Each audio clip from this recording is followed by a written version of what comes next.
or they put a 700 R4 tranny in it. I'm sure that's probably what is made this speedometer off some, but you can buy adapters to fix most of that. So, but as far as a good driving car, this thing goes down the road great.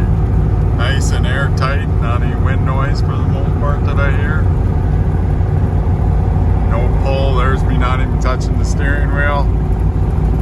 So nice, had a good sound to it too, so it's it'll be a fun car to drive. These Monte Carlos are a great investment right now because you can buy them way cheaper than a Chevelle, and they're on the uptrend. So they're good investments, and people like them, got a good look to them, especially this 70 to 72 age bracket. So if you're looking for on a budget, instead of spending 40, 50 grand on a Chevelle, you're very similar car, just a little bigger, but they got great rides and they drive nice. So they're definitely a good buy right now. So, and this one's definitely in nice shape, good driver quality car.